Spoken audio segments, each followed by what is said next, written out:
부분이 어딘지 그게 어딘지 찾을 수가 없었나. Assalamualaikum murid-murid. Waalaikumsalam cikgu. Kalian semua apa khabar? Sihat ke? Alhamdulillah sihat cikgu. Minggu lepas kamu cuti sekolah kan? Ya cikgu. Dah ada semangat belum nak kembali ke sekolah? Dah ada cikgu. Okey. Kamu ingat tak hari ni kita nak minggu lepas kita dah belajar topik berkaitan dengan apa? Tok Janggut. Betul. Tok Janggut berasal dari negeri? Pantai. Okey, nampaknya kamu dah ingat topik lain kita. Jadi sekarang ni saya rasa saya nak masuk ke topik seterusnya, iaitu di Borneo. Siapa tahu Borneo tu negeri apa?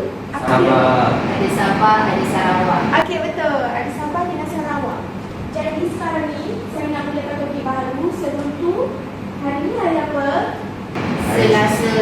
Okey, Selasa. Berapa hari bulan? 20 hari bulan 1. 20 hari bulan 1. Okey.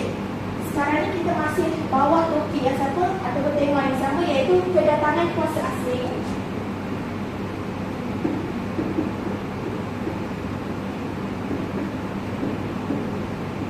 Tajuk dia apa?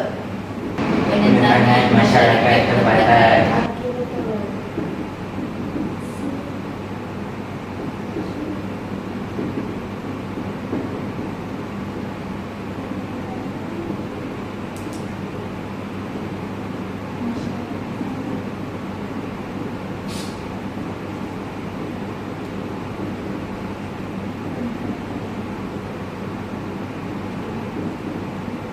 Jadi, hari ini saya nak kamu semua menguasai 3 objektif pembelajaran yang saya nak ukur untuk masalah ini. Yang pertama, menjelaskan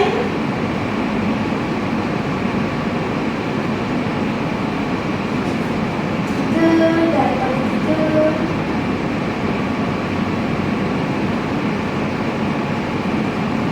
sebab penentangan masyarakat tempatan.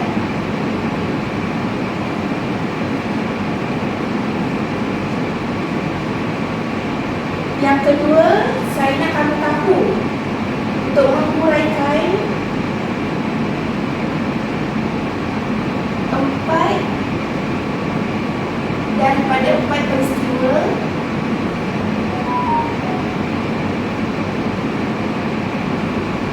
penentangan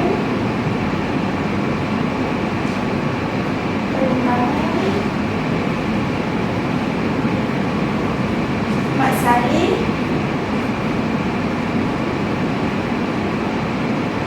terhadap Sabah. Mat Salleh di Sabah.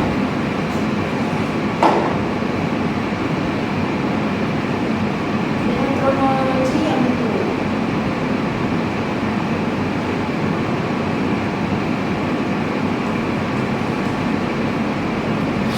Jadi yang ketiga ialah kamu mampu mengetahui atau menilai 2 daripada 2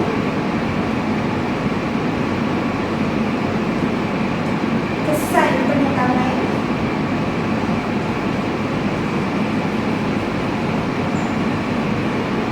Mat Salleh terhadap masyarakat tempatan di Sabah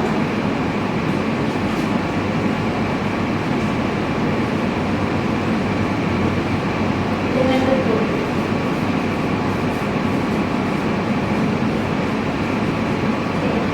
Jadi apa yang saya nak kamu faham dekat sini ialah 3 sebab penentangan, kemudian 4 peristiwa dan juga 2 daripada 2 kesan penentangan. Jadi dekat sini ada sebab, peristiwa dan juga kesan. Saya nak kamu semua mahirlah dan menguasai dengan baik. Okey.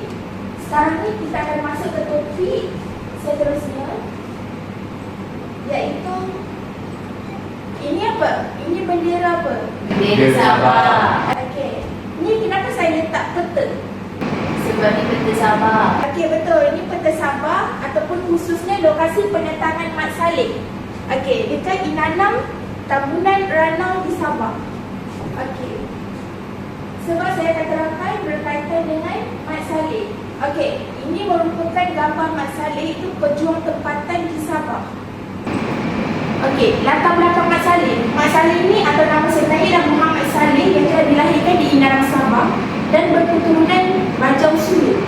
Dia ini merupakan seorang pemimpin yang tegas kerana mempertahankan hak rakyatnya. Dan dia ini merupakan seorang pemimpin tempatan yang menyebabkan beliau dihormati dan disanjungi oleh masyarakat tempatan ketika itu. Kemudian, ini merupakan ilustrasi representasi Mat Salleh sebagai tokoh penentangan tempatan di Sabah. Okey. Penentangan Mat Salleh di Sabah itu melibatkan pihak apa? Melibatkan pihak Mat Salleh, iaitu masyarakat tempatan sendiri dan juga SBUB. SBUB ialah Syarikat Bonia Utara British. Okey.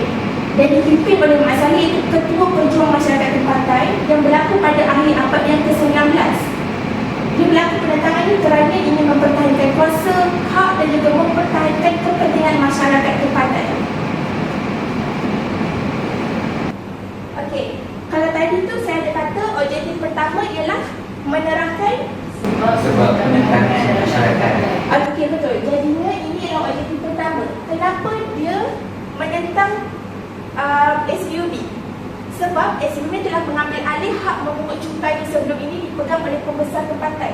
Kerana Mat Salleh ini merupakan pembesar tempatan ketika itu, yang menyebabkan Mat Salleh ini kehilangan kuasa sebab dia tak ada hak dah untuk memungut cukai di sana. Dan dia telah menindas kedudukan Mat Salleh ketika menjadi pembesar tempatan. Dan disebabkan pentadbiran SBUB ini yang bersifat menindas, jadi rakyat tempatan dan juga pembesar tempatan ketika itu dirasa tak puas hati dan juga marah. Dan ini yang menyebabkan Mat Salleh menentang SBUB. Baik, cikgu. Okey, kamu faham? Faham, cikgu. Okey, apa sebab utama dia menentang? Dia Yang mengambil alih hak cukai. memungut Hak cukai. cukai. Okey, betul. Dan itu menyebabkan kedudukan Mat Salleh ni Jejas. okey, betul. Disebabkan itulah Mat Salleh jadi marah dan dia mulakan penentangan. Jadi kita akan masuk kepada objektif kedua, iaitu Peristiwa penentangan Mat Salleh. okey, ada berapa peristiwa kat sini? Ada 4, cikgu. Okey, bolehkah saya nak minta Syafiqah bacakan dua peristiwa yang atas dan juga Ikmal dua peristiwa yang dari bawah? Boleh, cikgu. Yang pertama serangan di Pulau Gaya, Sabah pada Julai 1897. Yang kedua serangan di Ambung, November 1897. Yang ketiga, rundingan dan serangan SPUB 1898 sehingga 1899. Dan yang terakhir adalah keguguran Mat Salleh pada 1900. Okey, betul. Terima kasih sebab sudi baca. Dan kalau sini kita tengok ni bermulanya penentangan Mat Salleh dan ini akhirnya keguguran Mat Salleh. Jadi kamu kena ingat ada 4 peristiwa yang penting. Baik, Baik, cikgu. cikgu. Peristiwa yang pertama ialah serangan di Pulau Gaya, Sabah, iaitu pada Julai 1897. Okey, Mat Salleh telah menyerang pusat pentadbiran British atau SBUB di Pulau Gaya Ranau kerana dia ingin menentang penjajahan ini secara terbuka. Sebab SBUB dah mula menjajah dan ini menyebabkan Mat Salleh ini menggunakan rentak awal untuk melakukan serangan. Dan ini merupakan serangan yang pertama dan secara terbuka. Dan selepas dia menyerang kubu pentadbiran British di Pulau Gaya, dia telah membuka kubu pertahanan di Ranau untuk mempertahankan diri. Sebab bila kita dah serang orang, takkanlah kita nak duduk berdiam diri, betul tak? Betul, cikgu. Okey, jadi kita pergi ke tempat lain untuk membuat Kubu pertahanan. Okey, betul. Iaitu peristiwa pertama. Peristiwa pertama berkaitan dengan apa? Serangan secara terbuka oleh Mat Salleh kepada SPUB. Okey, betul. Di Di Pulau Gaya, Sabah. pada Julai 1897. Kemudian peristiwa kedua di tahun yang sama. Kalau tadi tu Julai, kalau peristiwa kedua ni November. Dia selang beberapa bulan saja, tapi pada tahun yang sama Mat Salleh telah menyerang semula SBUB di Ambung. Kerana di situlah tempat hak ataupun tempat pentadbiran British jugalah. Okey, serangan ini untuk melemahkan penguasaan SUB. Kemudian peristiwa yang ketiga adalah perundingan dan serangan SUB. Kalau kita tengok kenapa Mak Saleh serang dah 2 kali ni, peristiwa pertama, peristiwa kedua, tapi SUB ni dia tak serang pun. Kenapa?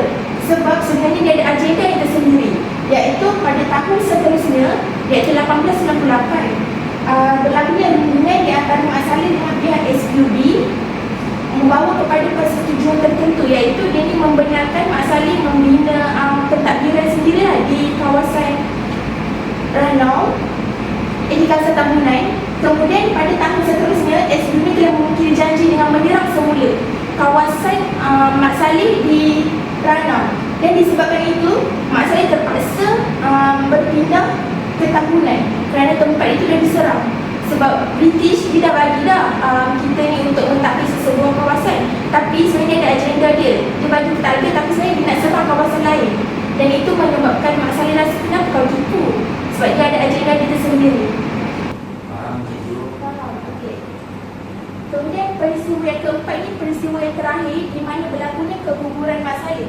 Mak Saleh telah meninggal dunia ketika berlakunya pertempuran besar di antara pasukan SUB dan juga pengikut Mak Saleh, dan Mak Saleh telah gugur dalam pertempuran di Tebuh Tambunan, dan di sini berlakunya ataupun berakhirnya penentangan bersenjata terhadap SUB di Sabah. Faham, cikgu. Okey, jadi saya nak imbas kembali objektif pertama dengan kedua.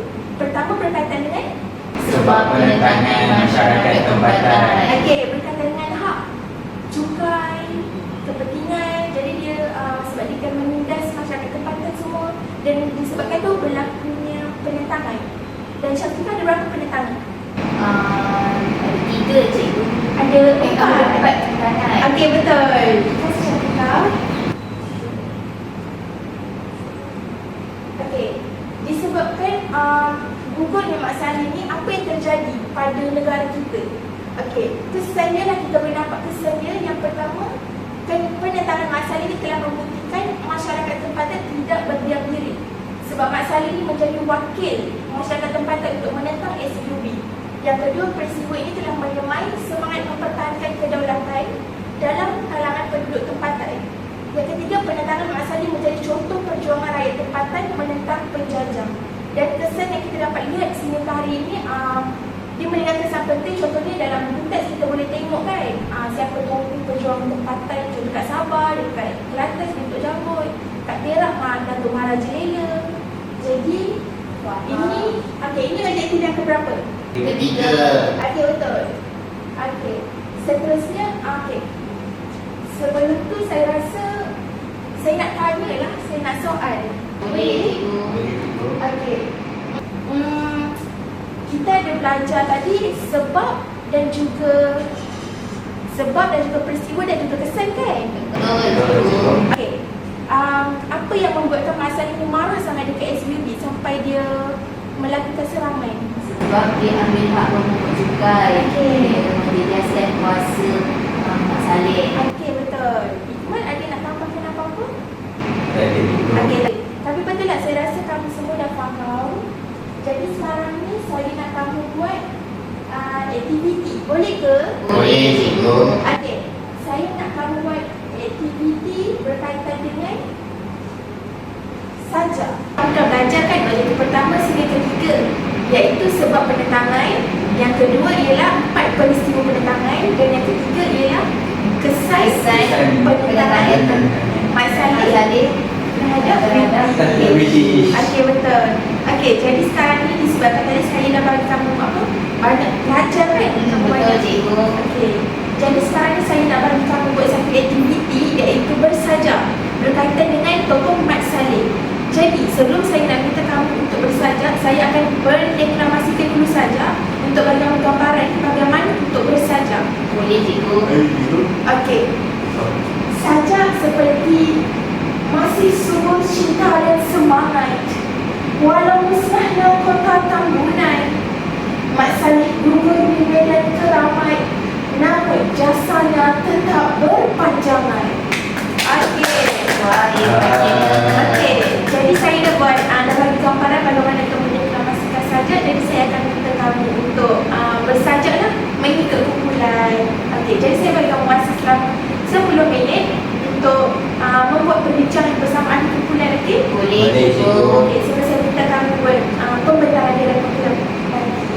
Boleh cikgu.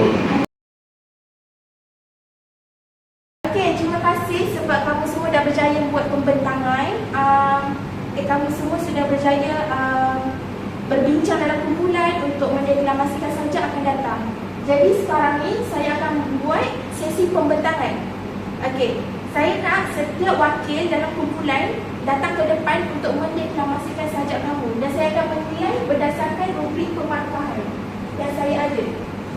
Okey, boleh mulakan dengan Syafiqah, boleh? Boleh.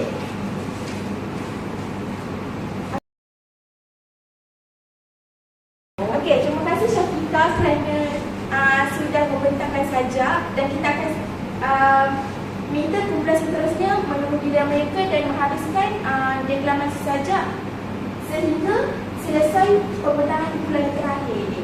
Baik, cikgu. Baiklah budak-budak sekalian, kalau tadi kan kamu dah cuba untuk mendeklamasikan sajak berkaitan dengan sebab penentangan, peristiwa penentangan dan juga kesan penentangan. Jadi kita dah mengakhiri, dah sampai ke penghujung sesi pembelajaran dan pengajaran kita pada hari ini. Jadi saya nak tanya, jika saya membuat rumusan, saya nak pelajar untuk buat rumusan dulu. Jadi boleh ke saya nak minta Syafiqah untuk membuat rumusan apa yang kamu dapat pada pembelajaran pada hari ini? Boleh cikgu. Hari ini saya belajar sebab penentangan masyarakat tempatan. Jadi saya juga belajar peristiwa penentangan Mak Saleh di Sabah dengan kronologi dia. Lepas tu saya belajar juga daripada dua kesan Mak Saleh terhadap masyarakat tempatan.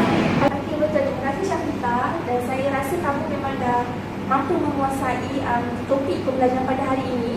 Jadi saya nak tanya Ikmal, ada ke perkara yang kamu nak tambah baik selepas daripada Syafiqah buat rumusan tadi? Saya rasa tak ada cikgu nak berteman. Tak ada? Okey. Boleh ke kalau kamu nyatakan 4 peristiwa penentangan? 4 peristiwa penentangan. Saya cuba ingat balik cikgu. Baik. Okey, peristiwa yang pertama berlaku pada Julai 1897 di mana Mat Saleh membuat penentangan di Pulau Gaya. Yang kedua pada November 1897 pula di Ambon, penentangan di Ambon. Pada tahun 1898 Mat Saleh dan SPUB membuat perundingan dan pada tahun 1899 SPUB memukuli janji kepada Mat Saleh dan melakukan serangan. Dan pada tahun 1900 Mat Saleh terkorban dalam peperangan besar bersama SPUB. Okey, betul. Terima kasih Syafiqah dengan Ikmal kerana dapat menguasai topik pelajaran pada hari ini. Jadi, saya nak simpulkan untuk pelajaran pada hari ini ialah melalui kisah penentangan Mat Saleh, murid dapat memahami bahawa perjuangan mempertahankan hak dan kedaulatan memerlukan keberanian, pengorbanan, dan semangat juang yang tinggi. Dan diharapkan pengajaran hari ini bukan sahaja menambah pengetahuan sejarah murid, namun mampu menilai nilai patriotisme serta rasa tanggungjawab untuk menghargai keamanan dan juga kedaulatan negara. Jadi kita ni macam kamu semua ni ialah belia. Jadi generasi baru ni lah yang akan mempertahankan negara daripada anasir dan penjajah dari luar. Okey, betul. Sampai itu saja pembelajaran kita pada hari ini. Terima kasih. Saya harap kamu dapat mengulang kaji pelajaran ini sebelum kita masuk topik seterusnya pada minggu hadapan. Baik, cikgu. Okey, terima kasih kamu semua. Sama-sama, cikgu. 웃어주면 난난난난난 바랄 게 없으니 넌 아무 또 바꾸기만